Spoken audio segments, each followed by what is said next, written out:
Hello, Mavs fans. Welcome to Pod Maverick After Dark. You're joined by myself, Kirk Henderson, and Josh Bowe. We're both editors over at MavsMoneyball.com. Thank you for hanging out with us. It is about 11:40. The Dallas Mavericks just sent the Los Angeles Clippers packing in Game 6 of their first-round series, 114-101. Josh, how are you? I'm doing pretty good. We are moving on to the second round. That was a pretty fun game. That might have been aesthetically the most fun game of the series. That was a good time. Crowd was awesome. Crowd was great. Yeah. I'm we knock the Mavs environment sometimes just because I think that the lower bowl can really be a place to be seen. But playoffs, we've seen it now 2 out of the last 3 years. The Mavericks are in the playoffs. The home crowd turns it up. Really turns it up. It's fantastic. I'll tell you what I was thinking. I'm approaching 40. I'm old.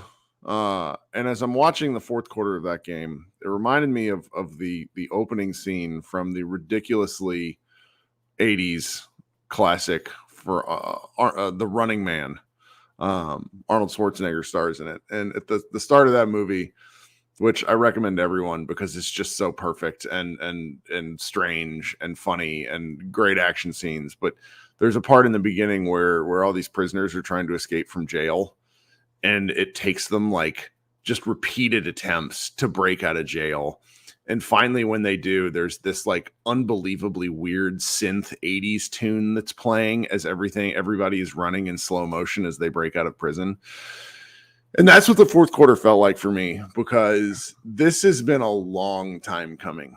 The Dallas Mavericks were eliminated from the playoffs in Luka Doncic's first 2 attempts, 2020 and 2021. And to get past them in this way, would I have liked Kyrie Irving to play? Absolutely. Not Kyrie Irving, Kawhi Leonard to play? Absolutely. But I don't care. Beating this specific team, and in a way that really felt like it closed a chapter on the Clippers. They have some soul searching to do is pretty pleasing. They didn't totally die. Like I felt like they would sort of roll over in that game pretty early. And they were trying to like a billion different times in that game, and Ty Lue was trying to help them. That's for sure. Mm-hmm. So it's like, how do we really talk about this game? Because the 4 quarters sort of feel like 4 distinct chapters of a story, because it was very every quarter was very different from the last, at least as far as this was the first game in a while I haven't taken notes. So I want to get your perspective on it, since I was kind of in and out while I was watching this game, like doing chores and such. Yeah, I mean, it was pretty much outside of.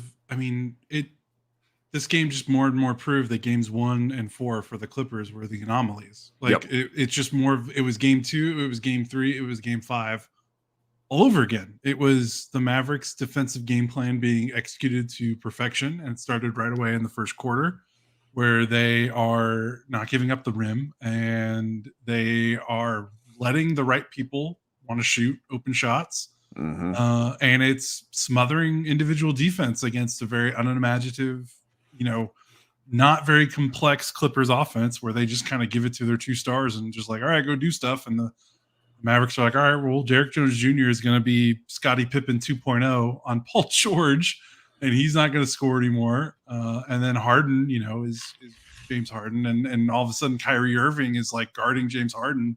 And it's like, wait, what? And then it's working. So, they're funneling guys into the help. They did that all night. They're driving guys to the sideline when they want to drive them to the sideline. They're not giving up the middle. they're just not giving up the paint. They're not giving up the rim. And they're like, okay, if you're going to make some threes, then we'll concede that. And the Clippers didn't make threes tonight. They didn't make threes in game 5. So really the defense has been pretty, I mean, it's been like this almost the whole series. Offensively, it was kind of a roller coaster because it was like first quarter, it was like, okay, things are getting on track because they're getting out and they're running. The second quarter was terrible. Like it was all the worst Mavericks habits happened in that quarter. And then the second half, it was, oh yeah, Kyrie exists. And he goes from 20 points to 30 points in the second half. I don't know what's going on there, but yeah, the second half, it was just a bombardment of Kyrie. Luka still controlling the game, even though he doesn't have a jumper anymore. Well, yeah, let's circle back to that the second half of this because the Luka played one of the weirdest games I can remember him playing, where it felt like it quite literally didn't matter, because he was obviously still impactful, but it just, God dang, his shot is broken. So we'll come back to it. Yeah. That second quarter was particularly wild. So I would, just for full disclosure, I missed the first quarter. I mean, I came in and it was still being played, but I was out coaching flag football, getting boat raced by a team. Like my team was all 6, 7, and 8 year olds and got just ripped by a select team of 8. So it's like I walked through the door and I'm already in a bad mood because I had to console like crying 6 and 7 year olds. And the Mavericks game was on, and the Mavericks are up, but that second quarter where it just felt like, I mean, let's call it for what it is. Luka was trying to end the game and tried to end the game repeatedly with big shots, and he did this really amazing thing where he missed every single one of them. Yeah, he was only what 1 of 10 from 3 for the game. Yeah, I mean, it was straight up. Just he was like, 1 of 10 for 3 in the game. Yes, he was. He is 16 of 67 in the playoffs right now. And again, we'll come back to Luka. Yeah, it's pretty crazy. It's remarkable. I think the thing about the second quarter, and we don't need to harp on the second quarter because it was literally the only bad thing. Mm-hmm. But it was just, they got caught doing the bad, like it was like all their bad habits from the past like 4 years happened in that second. Right. Quarter. It was just Luka walk the ball up, high screen, switch, dribble more, step back 3. And like he has to hit step back 3s against that kind of defense, but they just didn't do anything else. Like, where are the Kyrie screens? Where's the off ball stuff? Where's the Gafford high post stuff? Where was the pushing of the pace in that quarter? Yeah. Well, their defense was probably their worst defensive quarter, and it was harder for them to push because they just weren't taking the ball out of the basket a little too much. So that's true. That corresponded to it. But otherwise, I mean, after that, I mean, they came out at halftime and they're like, okay, that's enough. We're gonna that third quarter. And again, led by Kyrie Irving's just sheer basketball brilliance. What is that? How does this guy go? This is the second game in a row he's gone. Didn't he have 2 points in the first half? He did 2 points, and the only 2 points were off of a run out he got from Luka, where Luka basically threw the ball directly over his head. It landed in the pocket, and he laid it in. It was gorgeous. Is he trolling? Is this on no? So I have a theory. I have a theory. Did you watch that game on mute? I know you do that sometimes. No, I didn't watch it, but I was on the national broadcast. Did you hear Lisa Salters in the fourth quarter? She gave this little anecdote about Kyrie Irving. It was an extended anecdote, and I wish I could go find it. Someone will probably send it to me later. It was really, really quite incredible.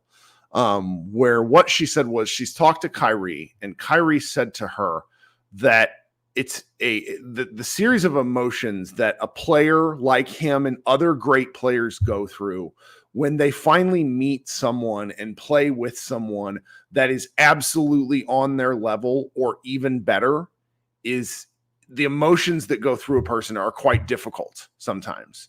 And obviously it's not the first time Kyrie's done something like this playing with LeBron James, but he has come to enjoy, like just Salters talked about how he's come to enjoy and accept his role and thrive within what the Mavericks are trying to do.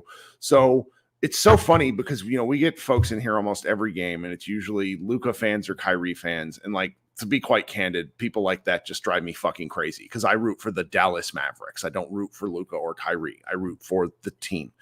And when you hear somebody like Kyrie talking about it in the context of the team, it's such a reminder of how fucking stupid these arguments are, because these players know.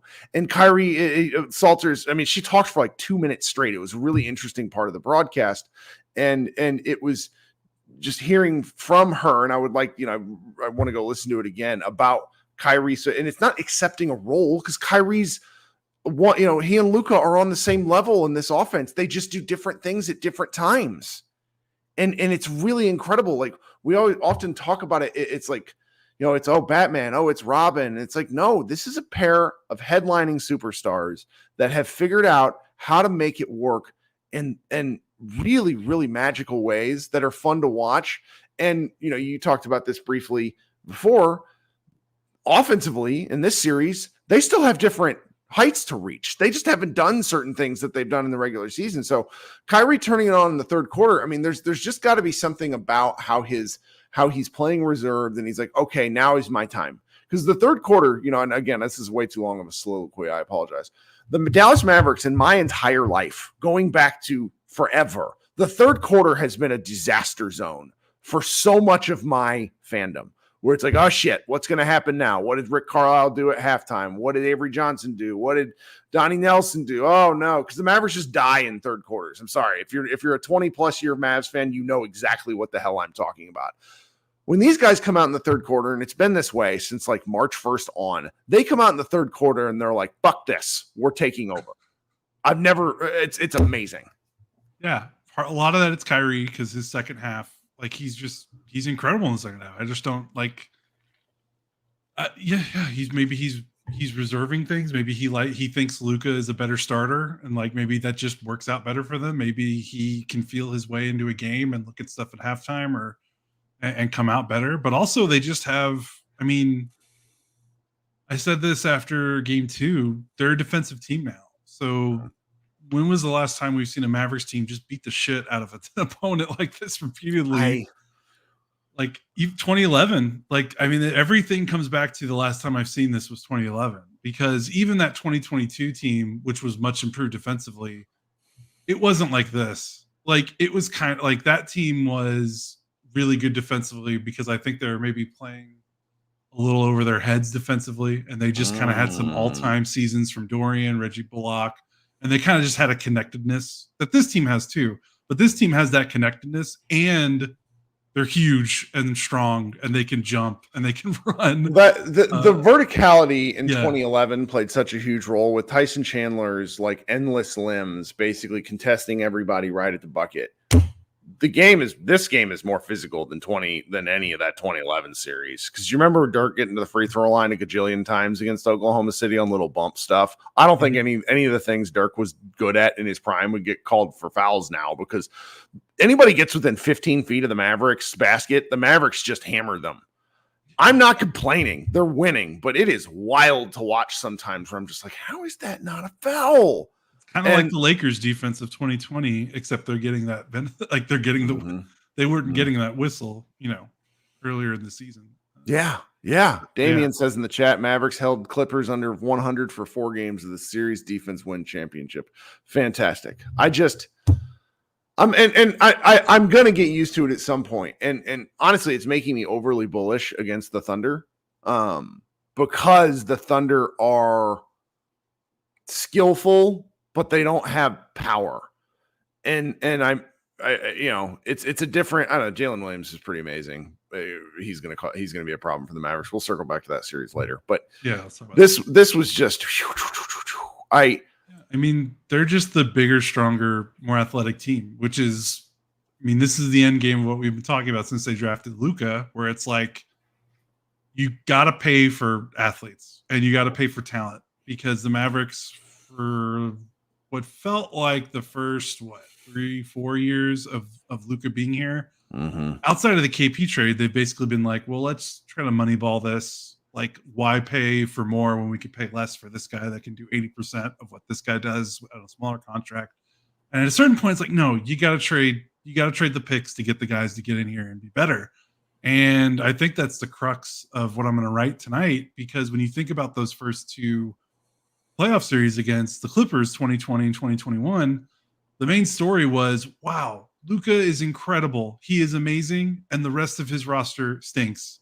Like that was the major takeaway when each of those series ended, because Luka was incredible in each of those series, and the Mavericks could not win because after Luka, the team was just not good enough, and the Clippers had what felt like not just Kawhi and Paul George, but it felt like every other guy they had. Zubats, they had Nicholas Batum, Marcus Morris when he was still useful, Patrick Beverly. Like, it just felt like they just had a bunch of guys after them that complemented and were just significantly better than what the Mavericks were trying to roll out, which just felt like, like Walmart brand version of role players, which are cheaper and can be more effective at times. But when it comes down to it, which one's better?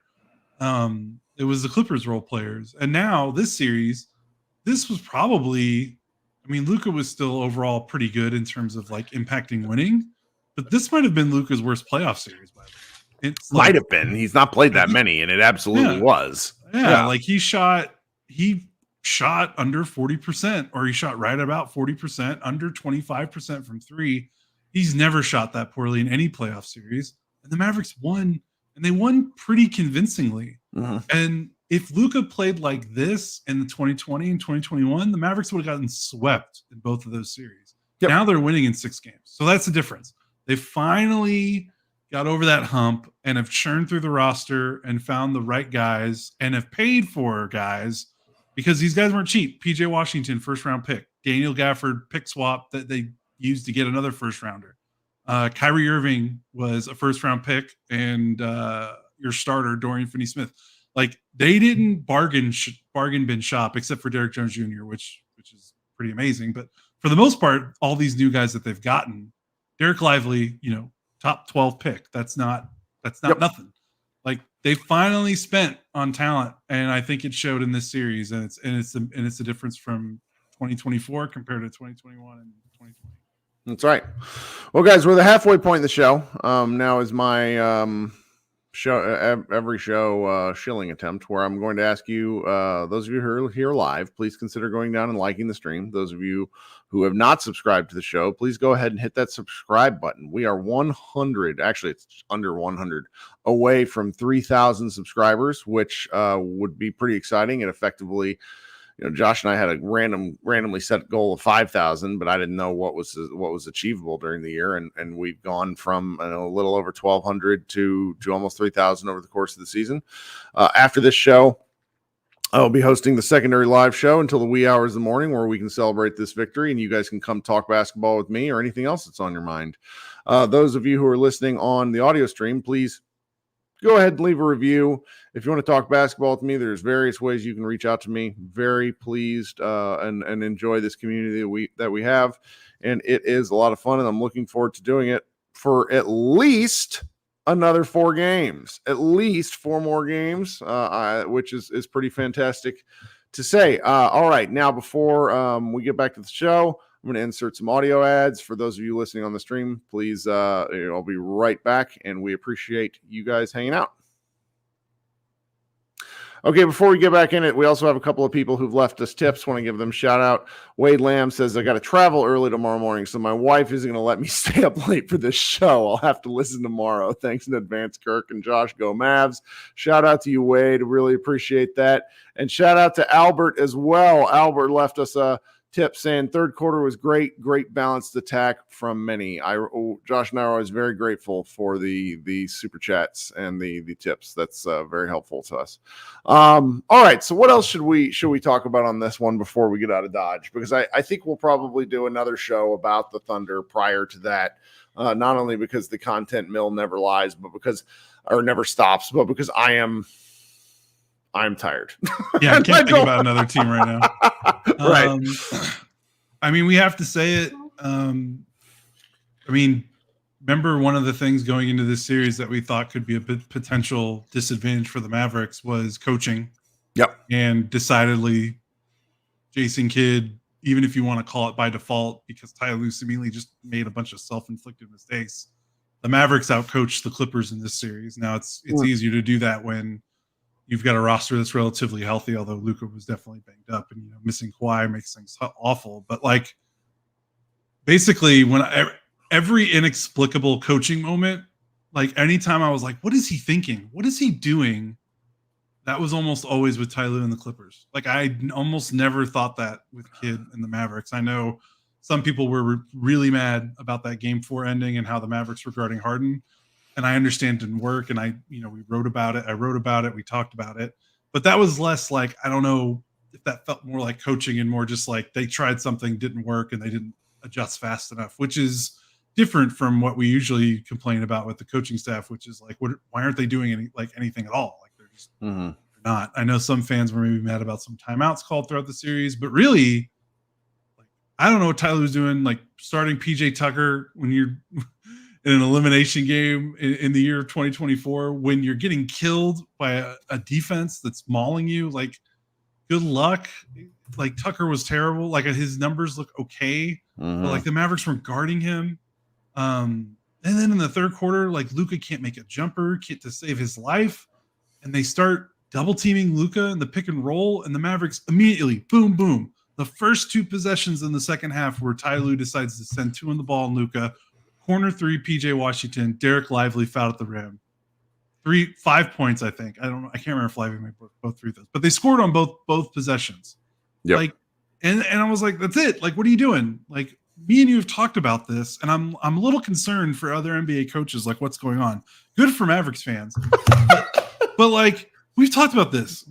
1-on-1 on Luka, 1-on-1 on Kyrie. Let all these other role players try to beat you in 1-on-1 situations. Like, why is PJ Washington getting so many open corner threes? Why are Gafford and Lively getting these lobs? Just don't stay attached. Let Luka score. Try to outscore you. Like, we've seen it. When they lost 5 out of 6, that's what teams were doing to them. And it's like teams just stopped. It's crazy. I don't know what it is, but Jason Kidd won this round. That's for sure. And the chat is ablaze at this take, Josh, which is particularly funny, and that's fine. And we're not Kidd defenders. You know, I've called for his firing like 19 times over the past 3 years. It is what it is. I'm a fan. So it's fine. But Ty Lue sucked in this series. Ty Lue did, but here's some things that I also think that Kidd did that are getting sort of undervalued. He shortened the rotation in a way that I was not expecting. Dante Exum, who'd been such an important regular season contributor, absolutely died on the vine. Josh Green, who coming into the playoffs, if you go look at his last several games, looked like he had forgotten how to play basketball. And Josh Green played enormously important minutes and played a little bit more every series. And that was really fantastic. I'm just shocked at that. So it's like knowing when not to play guys, when to pull them in is as important as the ATO stuff and the the calling the timeouts. And frankly, during the season, we see some things that are baffling. But Matt Moore, enemy of the program, said to me tonight, he said, he basically said, this game and what the Mavericks are doing are an argument for, March basketball being more important than January basketball. And there's something to that. It's not like we're exactly loving giving Kidd flowers, but I think he did a great job because there's a lot of stuff that I think that they could have overreacted to between the Harden stuff, between how bad Luka was shooting, all those things. They trusted their own process and they ended up with the win. I mean, the only thing I think any of us would really like to see is these Mavericks. This is now Kidd's 4th playoff series with the Mavericks. They're 0 for 4 in game 1s. So let's not have any more feeling out games. Can we just go beat a team? Could the Mavericks do that on Tuesday? Anyway. Yeah, I would say that. And then the other thing they need to work on is they need to run some more offense. Sure. Like the really but some good of that, stuff. Some of that's Luka too. No, I know. Some of that's like he can only control so much. Mm-hmm. It's the playoffs, and these are high leverage possessions, and the stars are going to do different things. But they were doing some really cool stuff on offense in March, and maybe it's March. Maybe that's March regular season basketball. Maybe it just doesn't matter. But I would like to see them try to incorporate some of that stuff to prevent the 18-point second quarter. Like just do a little bit more there, but that's a nitpick.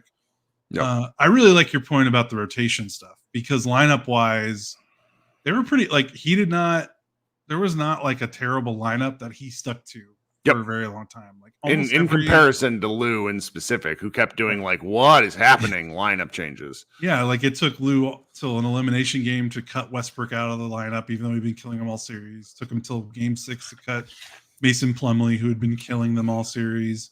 Like I think Norm Powell, didn't start Norm Powell, even though he was probably their second most effective offensive player in this series, and too little too late there. But yeah, like Kidd, like even I know people, there is a segment of fans that really hate the Maxi PJ small ball lineup. But I'm sorry, but the numbers, it's really good. It works. Like it's been working. And when it doesn't work, like game 4 was the first game it really started to not work. And then game 5 comes out and he doesn't play it. And he plays Maxi with a center every time Maxi's on the floor. Like that's pretty quick. Like, I mean, that's the stuff that I think a lot of people didn't expect Kidd to make, like those kind of. Well, because he's not done it. He's been he wants to trust his own gut and feel. And I mean, we've circled back to this so many times the last 25 games or so, but these rule changes just so lean into Jason Kidd's identity as a basketball player. Jason Kidd was an exceptionally physical player. And it's wild watching the team take on elements of his personality like that. I heard a very interesting take that made me laugh. Bill Simmons, of all people, went to game 5, and he's always pretty hard on the Mavericks. He doesn't really seem to like him. And he said, Luka just never shuts up.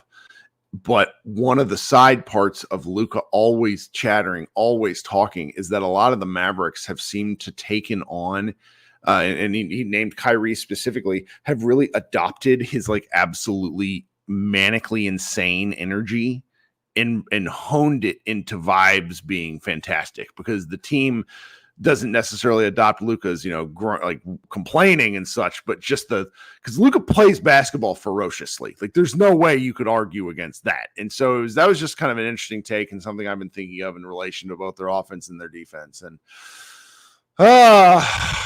now I'm just rambling. So I'm tired. Yeah, no, that's okay. I mean, the only other thing I can think to talk about, besides hitting individial players, like we got to talk about the dunk, the Gafford dunk.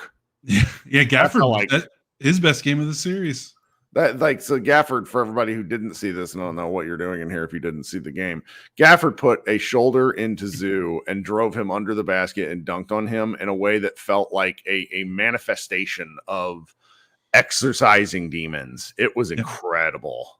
Kind of encapsulated the differences between the two teams, right? Mm-hmm. Like that was what I was going to lead into, is the Mavericks' athletic advantage in this series, which again, I cannot believe I'm saying the Mavericks had a decided athletic advantage after the teams I have watched from even like 2012 till now. I mean, even the 2011 team wasn't like super athletic.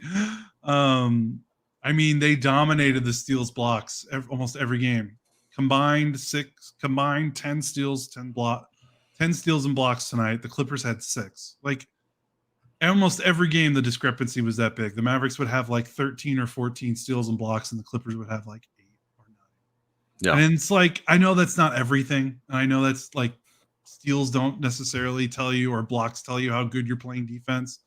But man, those splash plays, they still matter. It's not like they don't matter. Like if you're racking up that many splash defensive plays, you're creating turnovers, you're causing havoc, you're denying easy shots that the opponent's trying to rely on. Like it's crazy. It's absolutely crazy just how defensively athletic defensively this team is. Mm-hmm, mm-hmm. And remember we talked about this at the end of the season, last season, like they were one of the worst teams in terms of steals and blocks and all the athletic stats. Now they're one of the best. I don't have the numbers updated for this game, and they might go down a little bit because, funny enough, 10 combined steals and blocks is a little low for the Mavericks in the playoff. No, I got it right here. So they averaged 7.2 steals per game in this playoff run and 6.3 blocks. The 6.3 blocks, second amongst all playoff teams. That's crazy. The 7.2 steals were 7th among the 16 teams. And they were right. If you added up steals and blocks together, they were right around the top of all the playoff teams and stocks average per game. Which you would never think that about a Mavericks team in a million years before this one.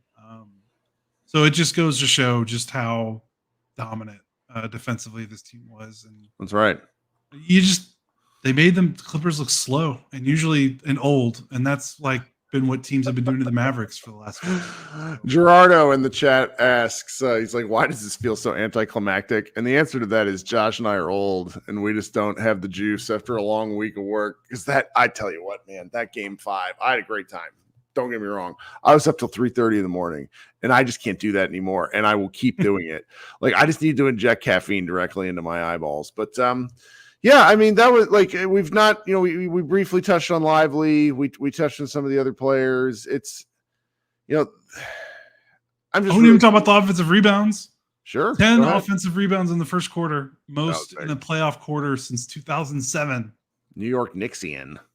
18. Like, Lively and Green had 8 off the bench, offensive rebounds combined.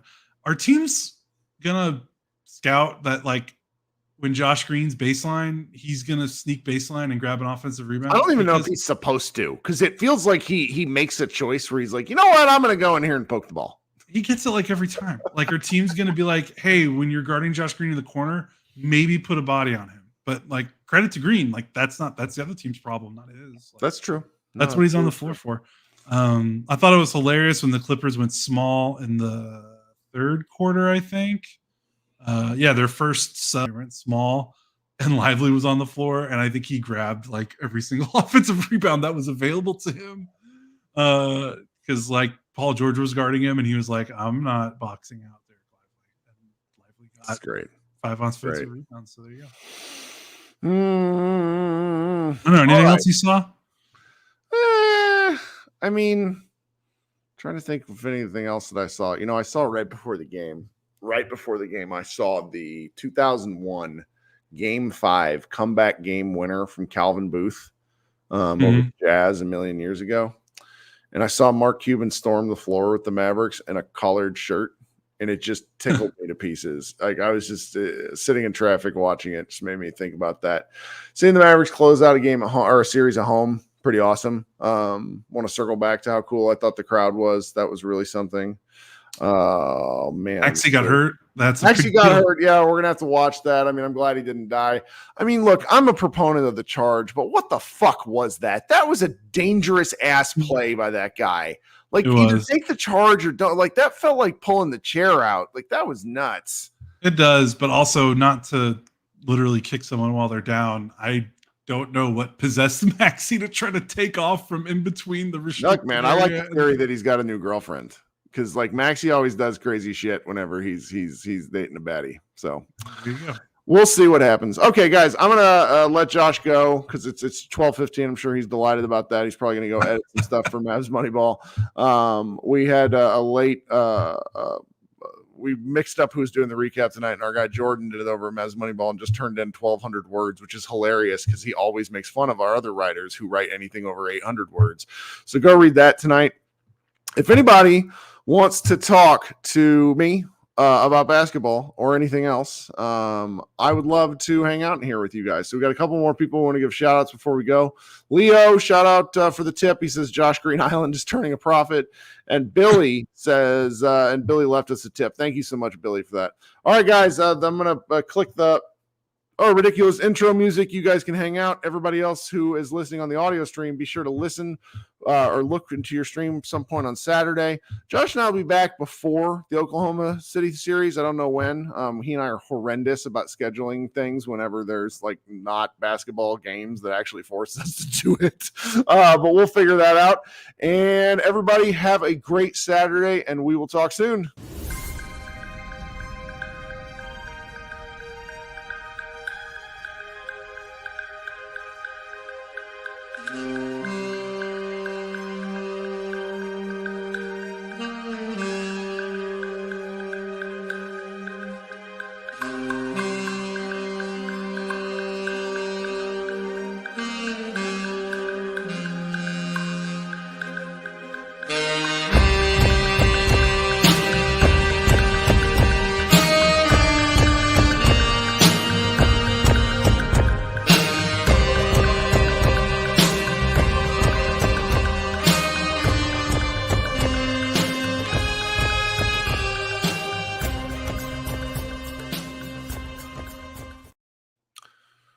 Hello, Mavs fans. Welcome back. This is a playoff edition of Mavs Party. I am Kirk Henderson, editor-in-chief over at MavsMoneyball.com. This is another episode of Pod Maverick. Thanks so much for hanging out and talking basketball with Josh and I in our previous show. Those of you who are still hanging out in here would really love to talk ball with you. I just posted a StreamYard link to the YouTube app channel and pinned it. You can click on that and we will hang out here and talk basketball till everybody is all out of takes. We already got a few folks waiting, so I'm going to stop rambling and I want to hear what you guys have to say. Coming up first is David. David, welcome to the show. What's up, man? Hey, Kirk. I'm just grabbing my my late night dinner after leaving Game 6. Oh, you were there. Fantastic. Yeah. Where were you sitting? Section 102. Me and my friend that did the season ticket package. Thanks to price hikes, this will be our last year likely. So we're hoping for a championship, going all the way. 102. So you had a great look at all sorts of elements of this game. That's fantastic. Yeah, no, I'm good. Yeah, dude, it was that Gafford dunk from the far side was beastly. Watching him just absolutely own Zubac under the rim like that. We sat next to two guys that hit a quadruple parlay that also lost it, and then it got us on Bally's because I thought they were gonna flip me over. This one guy was like rock solid, but that place was like insane. They had a parlay. I just have to explain this on PJ Washington needing 10 points. Paul George needed 5 rebounds, and Kyrie needed 25 or more points. So they were losing their shit up until about, halfway through the third quarter when Kyrie came to life. Sure. And then it was just Mavs party. And then they needed the Mavs win, of course, to seal the deal. So I have no idea how much money. I didn't even want to ask, but their minds were exploding. So it was a party. I can't wait for the next round. And God, it feels good to get a win. But I wanted to comment on something you and Josh were talking about. Luka at the warm-ups could not hit a 3. Well, that carried over. Yeah, in coming out of halftime, though, I did see him splash one through, and the next one was the one that he took over Harden. That wasn't a step back. So he's got to find a way to get his legs under him. I really think this knee is just between that, and it's just now in his head. That's my take, is that it's a little bit mental because the shots don't look too bad. In game 3 and 4, they actually didn't look good, and now I think they look okay. They're just not going down. So he's going to figure something out. It's a matter of when. The Mavericks need him to hit threes. The Clippers are such an odd team. I think they could get away with it, but against Oklahoma, I think he's going to have to hit. Oh, I fully agree. I think we are going to need that weapon. Otherwise, we are going to be it's going to be tough, especially when he's got Lou Dort, beating the crap out of him like a bigger Terrence Mann. So, the one thing that I was thinking about though on my drive home while I was listening to you guys was, the rest of the West got lucky with us this season. Like really, they did because.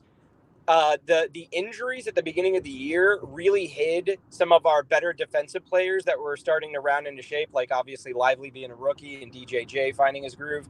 And then ever since the trade and PJ and Gafford and obviously the rules have changed in our favor a bit. Like it's all just come together to showcase that we are now a top 5 defensive team in this league.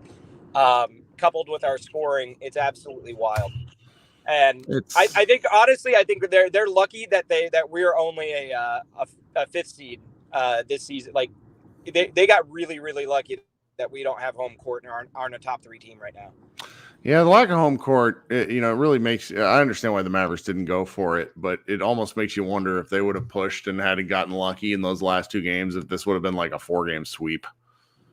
Oh my God! You could just imagine if we had not had the Max Strus shot from hell, we probably would have home court. It bothers me to this day.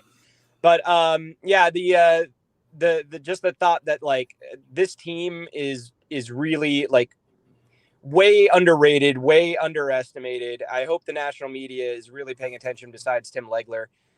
Because they are absolutely for real. So anyone thinking that a single star young team like the OKC is going to take us out easily, it is going to be a battle I'm looking forward to it. I can't wait. It's so not to get too, and actually, you know what? Fuck it. This is a weeds podcast. So I am right around, I don't know, after trade deadline stuff, when it became very clear that the league was being called differently. My friend Ethan Sherwood Strauss put out this sourced piece where he spoke with an NBA GM that was basically losing it about the rule changes and how that might affect his team's chances in the playoffs. And I don't know this, so I'm not saying this for sure, but you read that and it just reads like Sam Presti whining, because Sam Presti and the Thunder they didn't do anything at the deadline, and they had an opportunity to get Gafford and they didn't. And so now you're sort of like looking at this in the face and wondering, okay, you know, the Thunder are really talented, they have a lot of depth, but do they have kind of the Mavericks have some like brute force players that the Thunder cannot match, in my opinion. I fully agree. I have no idea what Chet Holmgren is gonna have some bruised ribs in about a week. It's like, so awesome. Chet's not it's like what do you do when Chet has to sit? That's kind of what it comes back to for me. Who's their backup? Like our backup is Dereck Lively. Like right. That's just a completely different world. Yeah, so. Yeah. I was thinking about that. I don't know who they're after that. It's kind of like the Clippers. They don't have anyone after their star center. Mm-hmm. So. Yep. I think we're going to bully them on the boards again. And really, it's just if we play we have not yet seen this team play our best basketball, right? Oh, not at all. I mean, Kyrie was by far the best player in that series, but you know, the team as a whole has yet to really click. So, you there? Yep, there we go. Sorry. That's all right. Network hiccup. Yep. I was just going to say am I losing? Am I that guy? No, you're here. We can hear you. You're fine. Am I that guy, Kirk? No. Okay, there we go. Okay. It like zoomed in and out for a second. Last thought, and then I'll let other people come in and celebrate, is on the note of like best basketball is, you know, I was buoyed after game 4 because I've been at every home game so far, that the Clippers gave us their best basketball. They gave us everything they could, and they still barely beat us at the end of that game.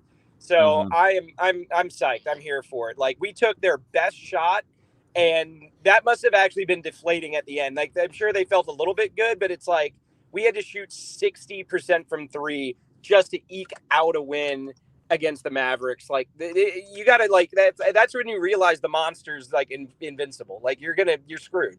You can't do that every game. So yeah, I'm just excited that this team, like, all of its flaws, all of its imperfections on the shooting, and we're still a dominant force. Mavs in 6 over the Thunder. Here we go. Love it. Talk soon, David. Thanks for hanging out. Thanks, Kirk. Okay, coming up next is Krishna. Krishna, man, what's up? Wonder if Christian knows. There he is. Yeah, what's going on?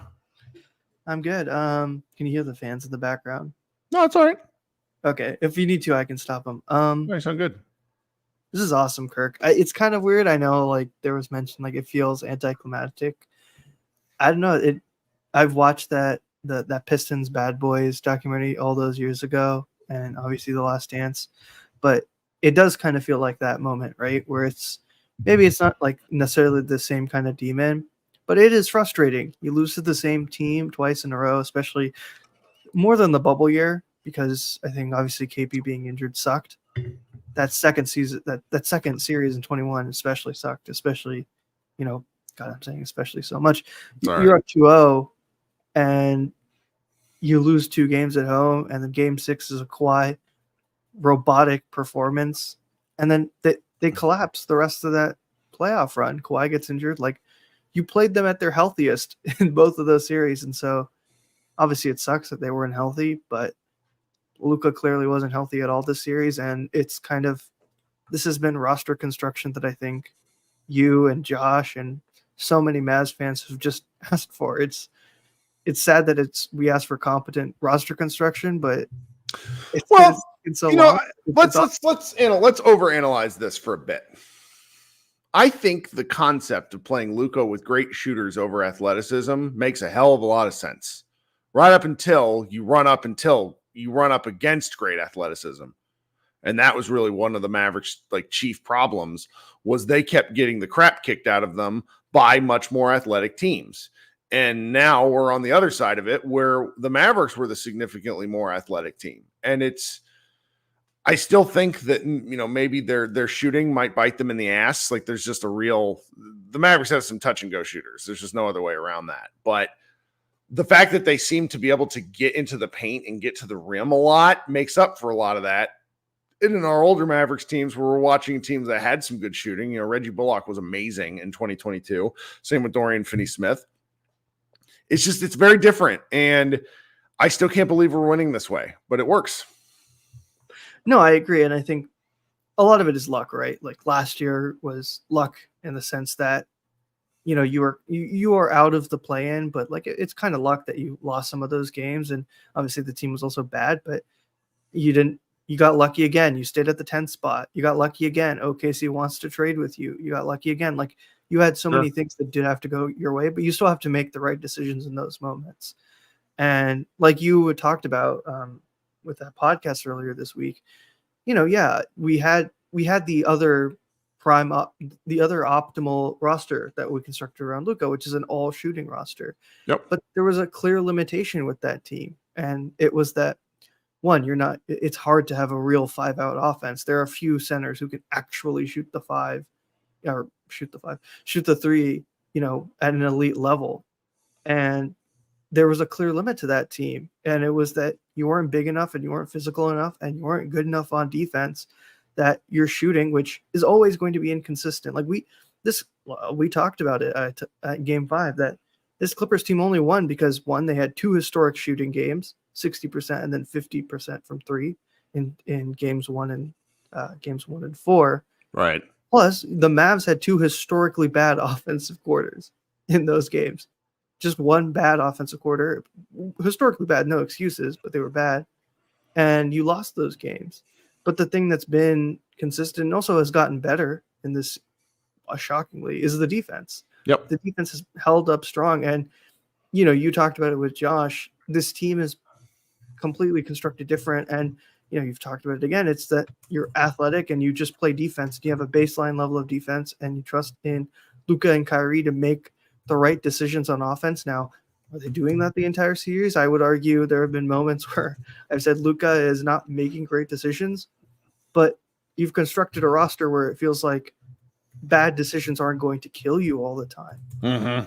And that's something we never would have said. Forget last year. We wouldn't have said that in 22. We saw that in 22 when Luka was playing out of his mind that entire run, but you can't outrun your deficiencies. No, that's the whole point. It gets harder and harder. And I've talked with enough smart basketball people that don't have a stake in the Mavericks to say that there's people that earnestly believe this Mavericks team could make the finals. I think playing the Celtics is a whole nother thing, and I don't even really want to think about it right now, but it's like making the finals. If that is the thing that you think the Mavericks can do, I'll just say that there's enough smart people in my life that believe it is really within the realm of possibility, and it's not one of those things to scoff at. No, I agree. And I think part of it is just that, so many people have mentioned, Tim Legler especially, and, obviously you guys and everyone who's covered the Mavs very closely. It's the defense, Kirk. Like we just haven't seen this team play defense like this. Like, I wasn't really old enough to understand the 2011 run, but that team was so different in some ways because Tyson was such a difference maker to put beside Dirk. And obviously Tyson wasn't there 48 minutes a game, but he had such an impact that, the next year he went and won DPOY for a reason. Yeah. He was a great player. Absolutely. And I don't think, and I tweeted this out after Game 5, I don't think Lively is there yet, but Lively has fundamentally changed the construction of this team. Oh yeah. In a way, the trade deadline, I don't think happens if Lively isn't as good as he was this year.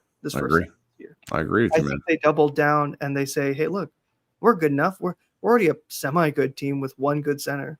Let's go get another one so that he's not affected. And all credit to him. I mean, like 20 years old, like he's not even old enough to drink. Like I think it's funny to think right. Well, in the sideline, getting everybody pumped up. Like he is rising to the moment, and I love that. Just love it. Yeah. And, I think there was obviously people who have doubted how good he would be, and I don't think it's unreasonable to believe that. But there's something to the intangibles, and obviously it's always hard to understand. It's called intangibles for a reason. They're not. There's no definitive thing. It's not a shooting percentage, and so I think that's what's propelled him to be better. And I think there are even guys lower down on this roster. Obviously, Omax is out, and you see him develop next season. I think, listening to DJJ's story, like he was undrafted, he's gone around a couple places. I look at, I don't think AJ Lawson will be him, but AJ Lawson could be like the thing that's exciting about this team is, even if it ends next season next round, I should say, Right. You have a future, and that was something I don't think we had felt in such a long time, is that you can keep going, keep building, but you still have this season, and it's awesome that it's continued to go. And man, it's just awesome. It's just so much fun. It's exciting to see a team that's good, especially after last season. That was That's so right. good. Man, I'm just happy, and I hope everyone else is happy and they have a great night. All right, man. Talk soon. All right. Absolutely. Take care, Kirk. All right. Coming up next is somebody with a name I don't recognize, but a really fantastic screen name. Mr. August Records. What's going on? Unmute yourself and let us hear your takes. See if I can unmute him. Nope. Can't unmute my guest because they chose to mute themselves. All right. Well, maybe he didn't mean to sign in here. We'll give him a second. I'm going to punt him for now, but if you want to actually come back and talk basketball, please do so. Matt, you're coming up next. Matt, what's going on? How you doing, Kurt?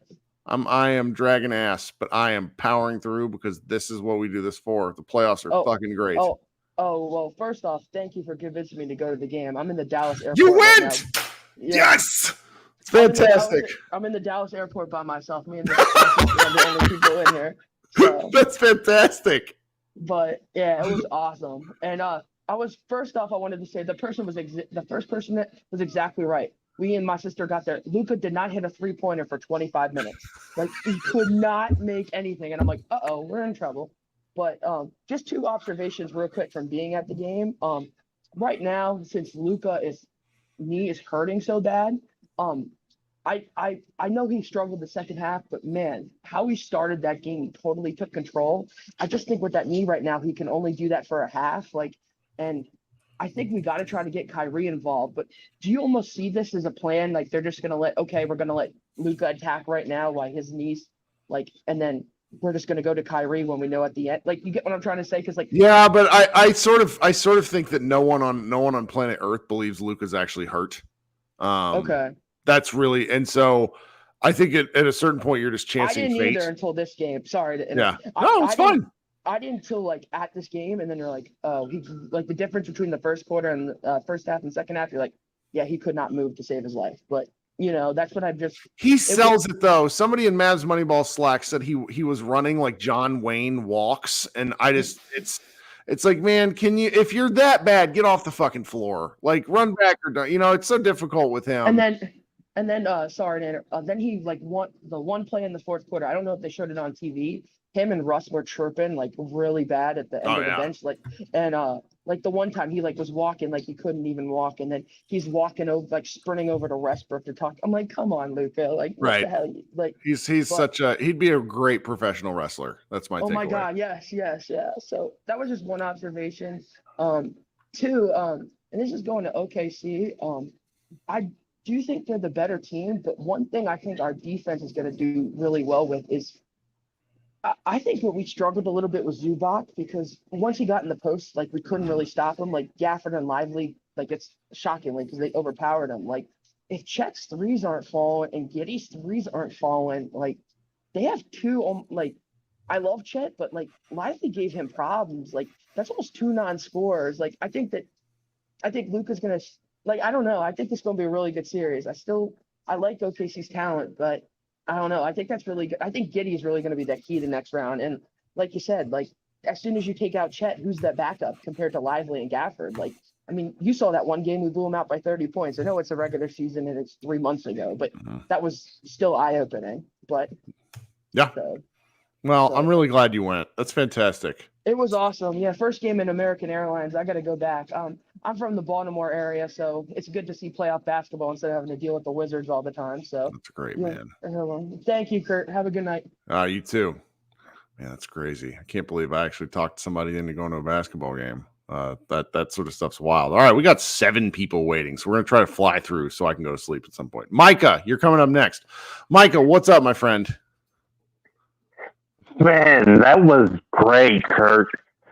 To flow from a Enrique game winner to take down Caitlin Clark, and then into this game to close out the Clippers. This is a great night of basketball. Glad you liked it, man. What was tell me your favorite part? It's always going to be Kyrie taking control of the moment, because it's to go from 2 points in the first half to 30 in the second is just bonkers. It just shows that they knew he is the guy, and it's just, I can say this as a W fan, it's almost like the Mavericks looked at their sister team and said, you know what? Dominant post play with some good playmakers kind of works. Sure. And that's what the Mavericks are doing now. Yeah. With 2 dominant bigs that are getting whatever they want. And it's just amazing. Good. I love it. Just, we're seeing a 20-year-old kid that has went through absolute travesty to being a reason that you win in the postseason. It's just amazing. I love it. Well, good, man. Glad you had fun. Let's do this again on Tuesday night. What do you say? Let's do it. We already showed. Hey, OKC, great season. You're not ready for this size. Sorry, right. It's over. That's what she said. Okay. I gotta let you go, bud. We'll talk soon, all right? All right, love you, man. Great night, Kirk. Right. Micah sounded like he had a couple of drinks. That's why I used to, guys. I can't tell you how when I used to do the radio one, when you guys didn't have to look me in the face, I was drinking so much during those shows. That was also like COVID times too. I don't do that as much anymore, as I have my empty drink here. All right, coming up next is my man Henry. Henry, with your fantastic Russell Westbrook avatar. What's going on tonight? What's going on, man? Before we get into it, let me first start off to say we are now at, shout out to Brother Deacon Irving at the NBA's First Baptist Church and getting buckets. And he looked absolutely getting buckets. So, I know the and one over the poor decrepit corpse of PJ Washington was the shot of the game. Oh, yeah. But I've grown to really love Kyrie driving right baseline, floating behind the backboard with that little 15-footer. Do you know which kind of shot I'm talking about? Oh, yeah. It's almost like Kobe-esque, and he practiced it during his warm-up. So. And it feels like a much more like the moment you see he's going to that spot, it's like, oh, okay, bucket. Bucket, you just start calling after a while, like, all right, bucket. If for example, if it's that triple threat with a live dribble, jab step, pull up in your face, bucket. 3 on the break, bucket. Like eventually, you just Did you see that hysterical? I don't know what the numbers updated to, but his effective field goal percentage in transition in games 1 through 4. Did you see what it was? Yeah, it was something like 95%. Yep, it's the dumbest thing I've read in this postseason. It just makes me laugh out loud because it's like he did it again tonight, where he hit a couple of transition threes, and those shots just break the math. Because it's you hit 1, okay, you hit 2, and it's like, Jesus, you start throwing your hands up saying we can't do anything else. It's great. No, you generally can. Before I'm gonna get back to Glaze and Kyrie in a second, but as we get ready to head into the new series, do you feel like this? I'm not judging off the one game after the trade deadline, but Gafford was for the first few games almost unplayable. Now we head into the OKC series. Do you feel like this is going to be a much better or bigger matchup for Gafford, or do you feel like Lively is going to shine heading in OKC? It's a great question, and I hope what we have to do is argue that who has the better game. That would be ideal for me, because if you can get 20 to 22 minutes out of each of them, that's 44 minutes of center play. And then if you want to go small with Maxi for 5 minutes, fine. I think that Gafford might have the more forceful game earlier on. Lively's a little more feeling things out, and then as he gets going, he seems to perform better. So that would be kind of my guess, but that's a fun thing to have to consider.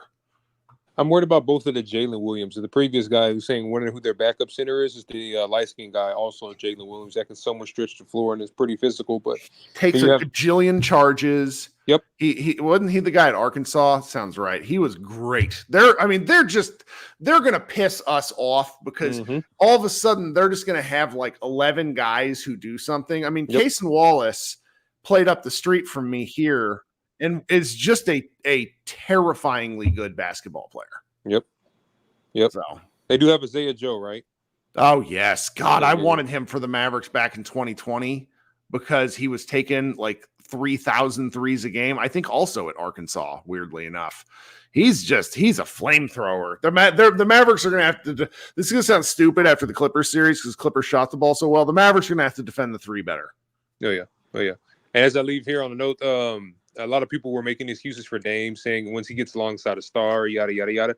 It's not easy to go from a 1A to having to adjust your star, and Kyrie's done it beautifully alongside two top 5 players when it's all said and done, and Luka and LeBron. He's never been a 1B. It's just that the two people he's had to play next to are fucking Mount Rushmore. So well, did you hear that the Lisa Salters thing that I kind of gushed over in the first show? When he said he made defense a priority? Well, she gave she was a sideline reporter, but she was talking over the broadcast, and she gave and I hope somebody will send me the clip of it from the game. It was in the third. It was either in the late third or in the middle of the fourth quarter, where she gave a story that Kyrie had told her about the sort of emotional challenge of playing with somebody that is as good as you and sometimes better. And what that does to your mindset and how you have to adjust and then figure out how and when to play your best. It was just really interesting. Like it was Luka doesn't say shit in the media because he's just one, it's his English as his like 13th language. And then the other, he's just media trained. Whereas Kyrie, I really like Kyrie's verbose quotes when he's asked like a semi-interesting question, he will at least take it and run with it. And that seemed to be one of those. I hope I can find the audio. If I actually do, I'll make sure I send it to you. It was a great story. Yeah, no worries. No, it really is a mental toll to have to adjust to that. But yeah, he's playing with two Mount Rushmores when it's all said and done. But no, he's a one option that can perfectly adjust his game and maintain his efficiency, which is, again, Brunson plays the exact same style as Luka, has the exact same usage. So even if this New York Brunson was still in Dallas, you wouldn't get the same impact that he's getting right now. So I think that's right. Yeah. Yeah. So Kai's the better fit, trust me. So the ones who still miss Brunson, salute him. He's hooping, he's balling, appreciate and admire him in New York. But even if he was in Dallas right now, you still wouldn't be getting the type of games that he's doing in New York and Dallas. So, yeah, I got us in 5 or 6. What are you seeing us in that? I am not an optimistic Mavs fan, and I could see them just eating the Thunder alive. I cannot believe I'm saying that out loud. Oh, yeah. I just think if the Mavericks are allowed to play this physical, they're going to eventually wear these kids down. That's my take. Okay, fair enough. All right, Love man. it. Next one's called up. I'll see you on the next one Tuesday. Yes, sir. Have a good day. Okay, coming up next is Brandon. Brandon, what's up, man? Kirk, aren't we 2-2 against the Thunder this season? Those games are all weird. Every single one of them is weird. We had the 30-point comeback, which we then lost. The most painful. We had the game after it was either right after the trade deadline where they beat the Thunder like they stole something. Then there's the game at the very end of the year where we sat all of our players. Like this is one of those things where I don't think you can take anything from the regular season games. That makes sense. Yeah, I know Dallas beat the brakes off of them, and they did the same thing to Dallas. But, there's no way to say that they have an advantage or we have an advantage. So just kind of hoping that they play well. But you know what, Kirk? I feel like Luka not playing well was an opportunity for the guys to build some type of synergy and then also kind of to get some type of confidence in themselves. Having Kyrie lead the pack and everybody else kind of, play their best as well too. So, I think we always want to see Luka have a good game, but, this is kind of like an implication of what Dallas can do if he doesn't have, just kind of the best game. Yep. No, it's nice because there's a mental hurdle of getting over, of knowing, there's lots of things this Mavericks team has done. They don't have to hit threes. They then don't have to. They don't necessarily need Luka to be the super 1A. Just lots of helpful things. I think this was an important game for them. And one thing that it showed me is that Luka, even though he's ball dominant, he's not out there trying to get his. Because think about this, Kirk. Like other players, superstars may continue to force the ball and try to get their points. Luka let the game go to other guys, and it ended up working in Dallas's favor. So to me, that's the implication of unselfishness and kind of just teamwork. And it just seems like Luka is just from what I can see, is a great team member. He's selfless. He doesn't really kind of demand the ball so he can get so many stats. And when the guys are winning, he's kind of supportive. Yep. So I think that was good for kind of morale and getting the guys going.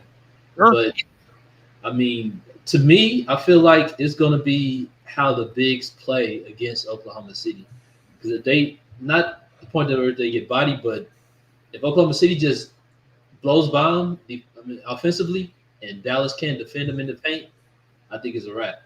Because we've seen Harden just cook them dudes, and younger, more athletic guys, on Oklahoma City, if they can, do what Harden did, then it's gonna be a problem. Well, thank you so much for joining. All right. Thank you, Kurt. All right, man. Who do we got next here? We got Zach waiting out, being patient. So Zach's gonna come up next. Zach, how you doing? Thanks for joining. Hey, Kirk, doing all right. Good win. How you feeling? It was a good win. I'm feeling real good. Other than tired, and I'm on the East Coast, and so. Oh man, I'm sorry. I would have got to you earlier if I would have known that. No, it's all good. I lived in obviously born and raised in Dallas, and then was in the Bay Area for 7 years, and it was so great. And now I'm in my first year on the East. It's funny because bad. Well, the last times I've been in the East Coast for a year now, but the last time I was here for a significant period of time was May 2022. At the start of the Sun series. And so when they're playing these West Coast teams, like I'm in grad school and I got finals and everything. So it's worth it. So a couple quick hitters. I know you want to go to bed soon, but no, it's good. Terrence Mann, it was tied for 9th for the most wide open 3-point attempts in the playoffs. And hit it at 47%, which was second among the top 10. Was just looking real quick. The Thunder in their first round series, obviously only 4 games, but they have 5 guys who are 5 guys who attempt 4 or more 3-pointers. It's Shea, Giddey, Jalen, J-Dub, Chet Holmgren, and Lou Dort. Lou and Giddey both 50% or higher. Chet's at 30%. J-Dub's 39%. And SGA's 29.5%. So obviously small sample size, but just like to level set. I heard you talking about 3-point shooting. I'm going to be real interested to see how that goes. I don't know. I assume you've been on the stream the whole time. You haven't been on Twitter. So I don't know if you saw, but on SportsCenter, Dave McMenamin, they were interviewing him, and he said among the top 3 for the Lakers coaching search is JJ Redick, Ty Lue, and Jason Kidd. So I thought that was classic. Sure. No, I mean his name's going to be in there. LeBron James probably put that out there. I mean, if I remember correct, I think even when we had Rick, they were talking about they wanted Rick back in the day. Yeah. Okay, but I wouldn't want to go to that team to say there's just kind of want you to talk me off a ledge here because let's hear it. And in all my group texts, I was obviously happy we won, but the Maxi injury really concerns me. If it's not, the chat has said he's given post-game quotes to the extent that he says he's okay. Really? Yeah. Okay. Because I saw kids saying he doesn't know. Okay, but you got 3 days. Like you wake up tomorrow, maybe he's gonna feel like he slept on his shoulder. I was going down the rabbit hole. Shoulder sprains, like the minimum time frame you see is a week.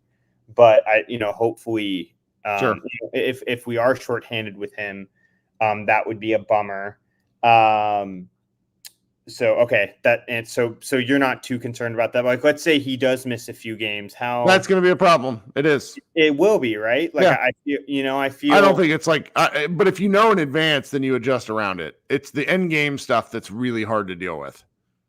Yeah, sure. I really like the versatility he adds. He's not a supreme like stretch big, but he's a very good stretch big, especially in the playoffs. He's been great so far.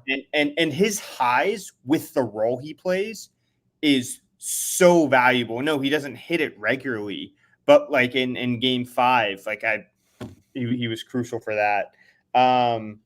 I'm wondering how you're thinking we're going to defend SGA in this series. It seems like with Harden, we kind of let him go a little hero ball and he faded himself. Obviously, SGA is not going to do that. What are your initial thoughts on how Kidd is going to scheme on this? And yeah. My early thought is they're just going to have to preach to stay down, stay down, stay down. And if he kills you on mid-range pull-ups, then you just have to live with it. He is such an effective foul drawer from like 10 to 12 feet where he just gets guys off their feet, and he's so long and he's crafty, and they have just the right kind of players around him. It's going to be a challenge. He doesn't shoot the 3 that much. I think that's an evolution for him next year. Like if he shot like 7 times a game, then maybe we'd have something else to be worried about. But like you said, he just doesn't shoot that many. It's going to be hard. The Mavericks have different guys to look at him. My first guess would that they put Derek Jones Jr. over Washington him. Because just because Jones is really talented at not getting off his feet, Yeah, and I just think that length. Obviously, SGA is a tougher guard than PG, but like his length, Derek's length is. I think it's going to bother anybody. What else? Yeah, Luka's threes is. I know we've talked about this. Tim Legler on the All NBA podcast the other day. I was listening to it. Heard that. Yeah. Did you hear where he was like, it looks like Luka got his shot back, and we'll see if it carries over into game 6. But I'm just sitting here thinking, like, he's so impactful. I'm like, if he can even be shooting like 35, he was shooting 39% this season. If he can shoot 35%, Kirk, but he's shooting 15 to 18% worse than his season average. He is 16 of 67 for the playoffs. I don't know what the math is on that. Give me a second. It's like Yeah, he is shooting 24% from 3. Like that is 14% worse than his season average. That is Russell Westbrook numbers. Yeah. Like that is on that volume. And you trust the guy. I saw his post-game press conference where he said, his knee's really not going to be better until after the playoffs. I feel like he's done better finishing in the post the last couple games. But my theory is, the knee, it's clear he can play on it, but there is something there that's bothering him on his lift a little bit on his 3-pointers. And then I think we see it right at the rim. A lot of his and ones are just, he's not converting the and ones the way at least I remember seeing in the regular season. And the majority he's missing, he's like hitting the front iron, or he's like, it's not like it's almost in and out. They are just off, or they are short. And I think he's got to have a limit for himself where it's like, if he's going to take 4 in the first half, and if he doesn't hit them, then we just got to, they can't have these 1 for 10 stuff. They're wasted possessions. They're so bad. Well, and especially the way he's missing them, Kirk, it's just, it'll clang, and then they're out and running. And I know we're a fast team, but that's, all in all, like, great night. I'm really concerned about Max. I hope he can play. But yeah, I just want to, like, do you have any other thoughts you haven't gotten Thunder? I've not really gotten enough yet. I'm going to have to think about them for a few days. We'll see. Cool. Are you going to do another one of these like before game 1 or? I will do at least one other show before game 1. I don't know if it's going to be me and Josh. There's an Oklahoma City guy I'd like to talk to, but I'll do something. So don't worry about that. Sweet. Okay. Well, thanks, Kirk. Really sure, man. Thanks for hanging out. Talk soon. Bye. All right. We've got 2 more folks. Matthew and then Michael. Matthew, what's up, man? Hey, Kirk. How you doing? I'm great. Welcome to the show. What are you thinking tonight? Hey, man. Look, I came on after game 4 and said Mavs in 5, Mavs in 6, close enough. What I'll can I take it. say?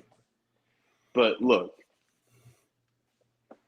we legitimately have a difference-making defense, Yeah. and then surrounded by 2 difference-making playmakers, shot makers, in Luka and Kyrie, we can make a legit run. And I think so. look, I don't know how you feel about the OKC series. I know it's looking too far ahead. We just clinched this series. Fuck LA, by the way. But I feel like we can make an actual run with a roster like this. And I still feel like we can even make improvements. I mean, this series, we really didn't shoot the 3 well, and we haven't since the trade. But I still feel like there could be a series where we could shoot the 3 well. I won't lie, I'm a little concerned with OKC and how they are like a 5-out, 3. Yeah, we ought to be. They're number 1 for a reason. And with Maxi's injury, like that is especially concerning because he is probably our best like big who can go out to the 3-point line. But still, I feel like we can really make a legit run. I hope so. I would like that, even though thinking ahead, like I just saw that game 1 is on Tuesday at 8:30 p.m. And I'm like pre-tired. I'm looking forward to it though. Yo, I live on the East Coast, and so I'm already pre-tired. I don't know how I did it I lived from Washington, D.C. From 2006 to 2021, and I started covering the Mavs in 2012. And so I don't know how I did this for 9 years. Like, it's awful to be this late. I'm sorry, but thank you so much for hanging out. Hey, of course. Look, I'll just leave you with this. We won this series with size, athleticism, and shit that we just haven't seen from the Mavs before. And that's our advantage in next series. Let's see how we do. Yep. Fuck LA. Let's go Mavs. Love it, man. Talk soon. Thanks for hanging out. Hey, of course. All right. Michael's going to be last, and then I'm going to have to stay up for another hour and edit all this stuff. Michael, what's up? Hey, how you doing, Kirk? Can you hear me? I am great. Thanks so much for joining us, and you sound good. Oh, great. Thank you. I've got 3 things. Number 1, I don't know if people remember after we lost game 4. Do people remember that Ty Lue said he has a blueprint to beat Dallas? Do you remember that? I love that. Great quote. And then, of course, yeah. Second thing is, it's kind of funny, but I'm kind of an aficionado of the 2011 season and the playoff series. And if you remember, they had to play Portland. And Portland played them really, really tough because they were up 2-0, and then they lost the game 4 in Portland, which was idiotic. I mean, one of the worst, most painful losses of my life. It's awful. Exactly. And then they tied it. And then it took Dirk just a tremendous game 5 to win at home. And then they closed them out on the road in game 6. Yep. And I kind of, just looking at this took 6 games. And although it appeared to be, I tell you, the Clippers, man, they were junking it up, man. They were just, I know that the Mavericks were real physical, but the Clippers were just not giving in. I mean, except for the last game, they got blown out, but these were not easy games at all. Okay. Absolutely right. So what I'm saying is that if you remember in 2011, then they played the Lakers, who were the defending champions. They swept them, and then they go great series though. OKC. That was a great series. Great. Like, the Mavericks really only kicked the shit out of them in the Mother's Day Massacre. The other 3 games were remarkably tight. Yeah, the first 2 games were incredible for them because nobody thought they were going to win in LA, and they win both games in LA. So what I'm saying is that, and then of course they play OKC, and they beat OKC in 5 games to go on to the finals. So if they beat OKC here, and then they face Denver being the defending champion, it could be kind of reversed. I don't know. I'm just kind of thinking in that kind of logic where possibly if they can beat OKC, which hopefully they can, And then I think Denver's probably. I think Denver is going to. I mean, it's going to be a tough series, but I think Denver will beat Minnesota. It could be Dallas and Denver, which I don't think is a bad matchup. I think Dallas has a pretty decent matchup with Denver. Looking that far ahead is tough for me because it's such a grind to get there. Both those teams frighten me at the moment, but I also think it's like Godzilla versus Kong, where it's just like those two teams are running into each other, you know? Right. And the third thing I have is that I kind of wonder. I know that Luka has always killed the Clippers, but he never beat the Clippers in the playoffs. He lost. So I wonder if there was some kind of mental thing with him again, and then also against that Terrence, the man. Terrence Mann is Terrence. He doesn't like Terrence Mann, and he hates him. Now I don't know. I don't know if he feels the same with Lou Dort. Lou Dort plays him real physically, but I wonder if this is going to be a breakout series for him because now he's got Clippers out of the way. There's some kind of mental thing because if you think about it, he goes back to when he was with Carlisle and when he was with Porzingis and, the first year and then the second year when they're up 2-0 and then they lose 7 games, so all those mental things. I wonder now with that behind him, now playing OKC, he can be Luka, and I wonder if he's going to have a breakout series. Would love it. OKC now. Would absolutely love it. That would make me and everybody else extremely happy. That'd be awesome. So, hey, thanks for ending the show, Michael. Thank you, buddy.